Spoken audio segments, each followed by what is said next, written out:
Your favorite athlete closes on a victorious grin. The crowd holds its breath, and at a crucial moment, she misses a shot.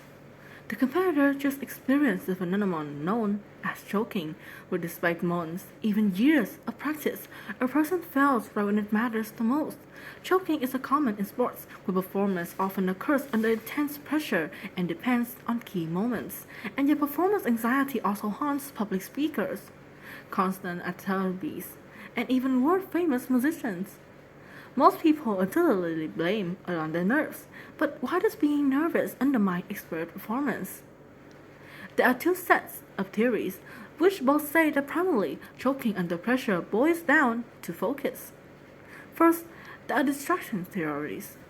These suggest the performance suffers when the mind is preoccupied with worries, doubts, or fears instead of focusing on its attention on performing the task at hand. When relevant and irrelevant thoughts compete for the same attention, something has to give. The brain can only process so much information at once. Tasks that challenge working memory and the mental scratchpad we use to temporarily store phone numbers and grocery lists are especially vulnerable to pressure. In a 2004 study, a group of university students were asked to perform math problems, some easy, others more complex and memory intense. Half the students completed both problem types with nothing at stake, while the others completed them when calm and under pressure. While everyone did well on the easy problem, those who are stressed perform worse on more difficult, memory-intensive tasks. Expert monitoring theories make up for the second group of explanations for choking under pressure. They're concerned with how pressure can cause people to overanalyze the task at hand.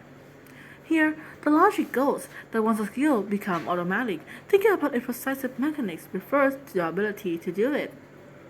Tasks we do unconsciously seem to be the most vulnerable to this kind of choking. A study on competitive golfers compared their performance when instructed simply to focus on putting as accurately as possible versus when they are trained to be actually aware of the mechanics of putting the stroke. Golfers usually perform this action subconsciously, so those who have to turn to process details of their own moves also became worse at making accurate shots. Joking might not be invaluable for everyone. Research suggests that there are some more acceptable than the others, especially those who are self-conscious, anxious, and afraid of being judged negatively by the others. So, how can we avoid choking when it usually counts? First, it helps practice under stressful conditions. In a study of expert dart players, researchers found that those who hadn't practiced under stress performed worse when anxious, compared to those who have become accustomed to pressure.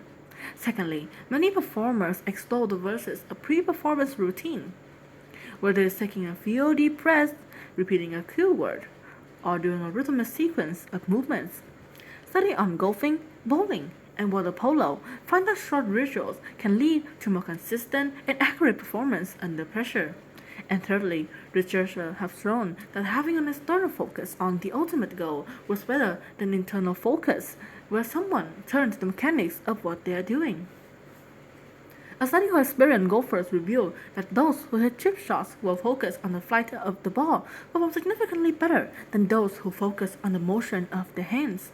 So perhaps we can modify that old saying, practice under pressure with focus, and with that glorious end goal in sight, makes perfect.